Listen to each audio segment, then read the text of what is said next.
Hey, Keith, I was thinking it would be best for us to get a divorce. What, Alyssa? What's going on? You haven't been home for 2 nights and now this. What happened? What's with that attitude? You lost your job and can't support me anymore. So I thought I'd do you the favor of staying at my parents' house to save some money for a while. And now you're acting like I'm the bad guy here? Seriously, grow up. That again. Come on, Alyssa. You never gave me a chance to explain to you why I'm unemployed right now. Your company went bankrupt, right? I already know all about it. That's not the problem here. The problem came after that. You were all like, my friend invited me to come work at his company. Like, for real? Well, congratulations. You used your connections to get ahead. Whoop-de-doo. Glad you're working out your privilege. Okay, that's not fair. Just because I happen to have an in at that company doesn't mean I'm doing anything underhanded. And yeah, it all started when my last company went bankrupt, you're right. But while I was looking for a new job, my friend just so happened to be starting up his own company. He asked me to help him out, and I agreed, that's all. How does that change the fact that you're nothing but a Nepo baby? For crying out loud, Alyssa, this sort of thing happens all the time. I'm not a Nepo baby. Do you even know what that term means?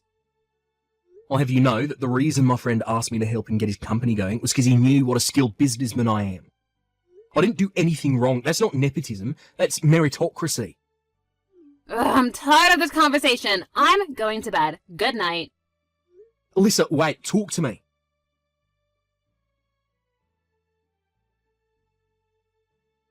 Hey, Alyssa, you stopped by the house this afternoon, didn't you? I've been wanting to move my stuff out the house, so I thought I'd stop by on the day that I knew you had work. You moved your stuff out? Why? You still don't get it. Do I really need to spell it out for you? No, I've got no idea what this means. That thing you left on the living room table, I have absolutely no idea what it is or what it's for. Oh my god, you're so pathetic. Can't you tell by looking at it? I don't know, maybe this is the first time you've ever seen one of these in person. But it's not like you can read plain English. Ugh, what is written on the top page? What am I supposed to be reading? Were you always this dumb? It says, in black and white, clear as crystal, divorce agreement. Oh. Look, I know you were always more of a numbers guy than a books guy, but you can read, right? You're not completely illiterate, are you? Anyone with a 5th grade education should be able to read that. So this is a divorce agreement? Yes, that's what I've been telling you. I already signed everywhere I needed to, so hurry up and sign it, then submit it to the courthouse, got it? I don't want to have to wait one more day to marry my new boyfriend. Send me the text once you finish everything and submitted it, and do it as soon as possible.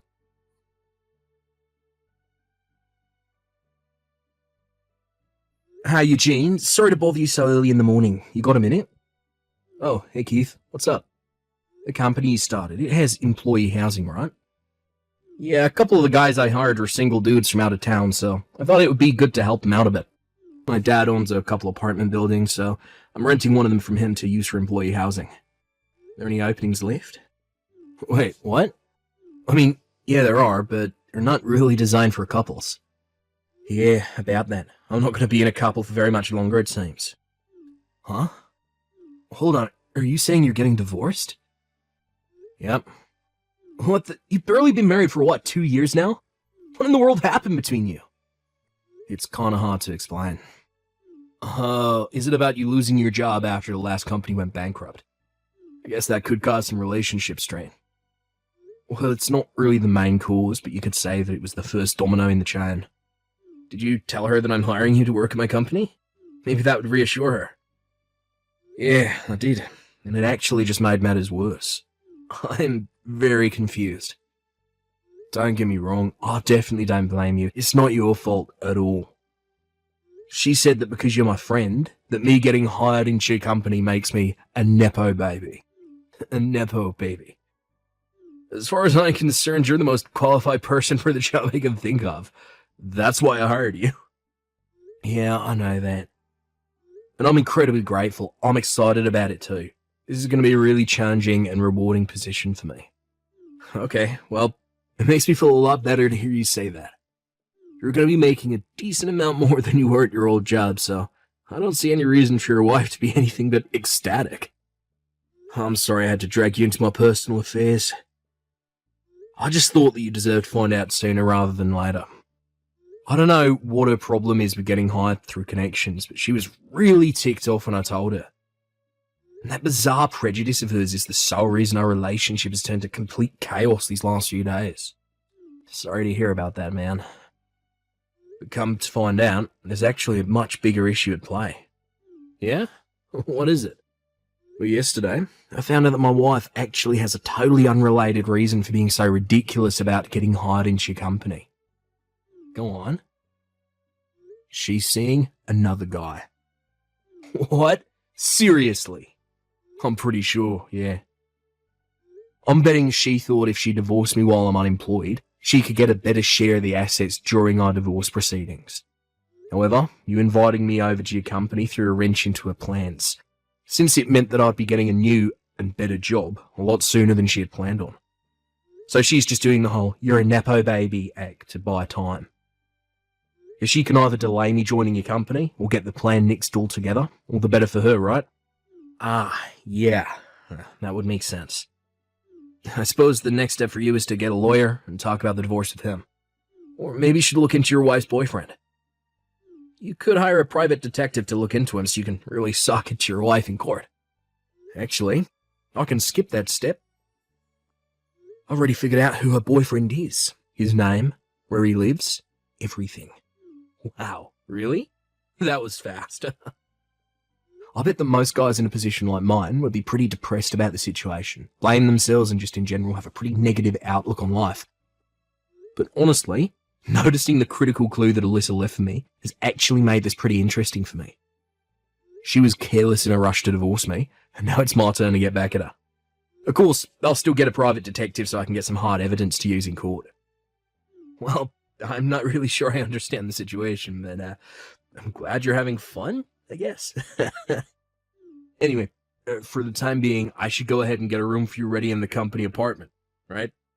Yeah, I'd really appreciate you taking care of that for me. Gotcha. Let me know if there's anything I can do to help. If I need anything, you'll be the first person I'll call.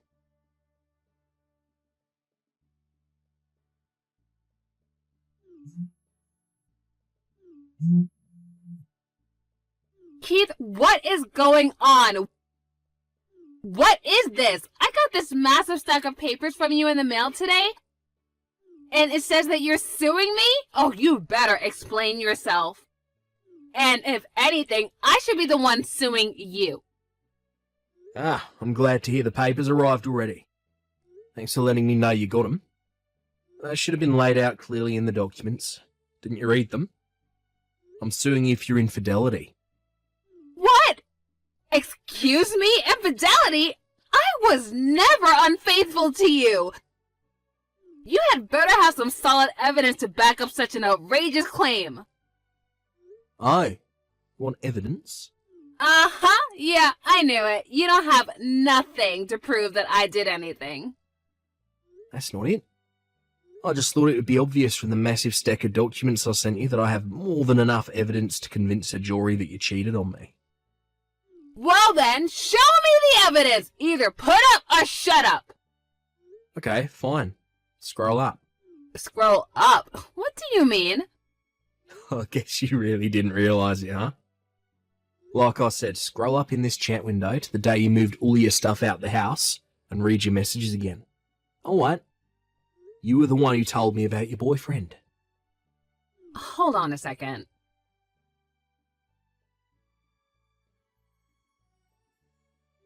Oh, okay, so this is obviously one big, huge misunderstanding.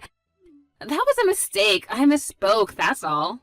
I was just so tired that day that I got confused. I don't actually have a boyfriend. Man, you really missed it big time, huh? I mean, you didn't even think to ask me first? I could have explained all that to you and saved you all of this trouble. I mean, you really are so dense. But don't worry, I still plan on divorcing you, so go ahead and turn that divorce agreement into the courthouse as soon as possible, okay? Oh, and try not to get lost along the way. Yeah. About that divorce agreement. You actually left your application for a marriage certificate by mistake. What? Yeah. And you filled it out completely too. Your name is on the wife line. And on the husband line is none other than your boyfriend's name. How is Mike these days? Wait, no, that can't be! That marriage certificate is in the folder I have in my desk drawer, and I distinctly remember putting it in there. If you're so confident, why don't you go ahead and check to see if it's in the folder right now?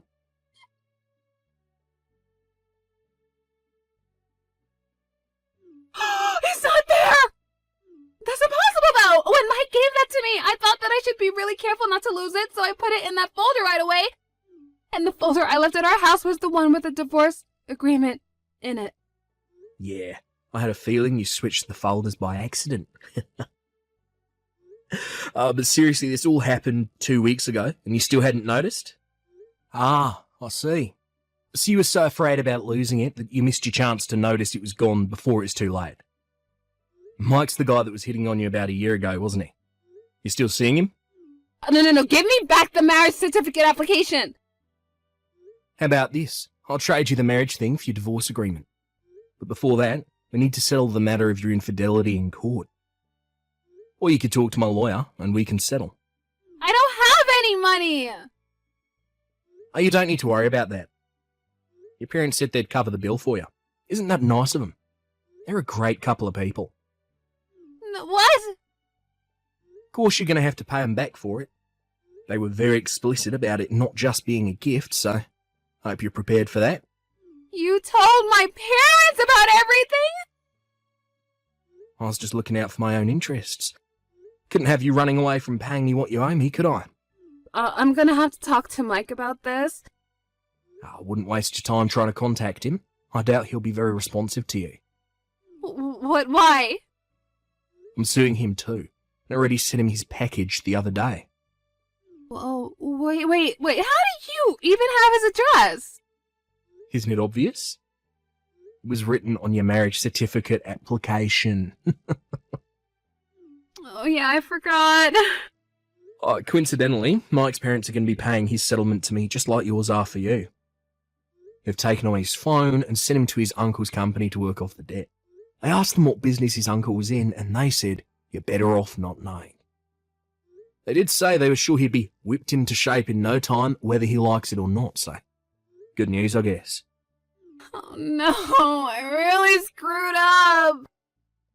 Oh, you can say that again. From now on, all of our communications will take place through my lawyer. You can give the divorce agreement you mixed up with your marriage certificate application to him. We'll talk more about the terms of our divorce after my lawsuit against you for infidelity is taken care of. Well, after thinking it over, maybe we can work things out between us, Not happening. Goodbye. Wait, hold on, Keith, wait! I changed my mind! I don't want to get a divorce anymore! Keith, please!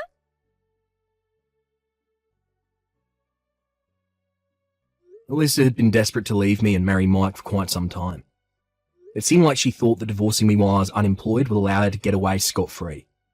But after she blew up her own plan with one of the biggest switch-ups I've ever seen, combined with learning that she would never be able to see her dear Mike ever again, she hit rock bottom. She tried confronting me at the house that we used to live in together, but unfortunately for her, I'd already moved out. I'd already moved into the employee housing for Eugene's company by that time.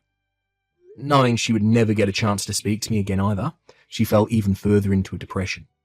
She snapped out of that pretty quickly. Her parents came along to collect on her debt. She's now stuck doing office work at a nearby company during the day and doing janitorial work at the same company during the night. According to her parents, as soon as she pays off every last cent that she owes them, they're kicking her out of the house and cutting her out of their lives. They've already got a lawyer working on writing her out of their will.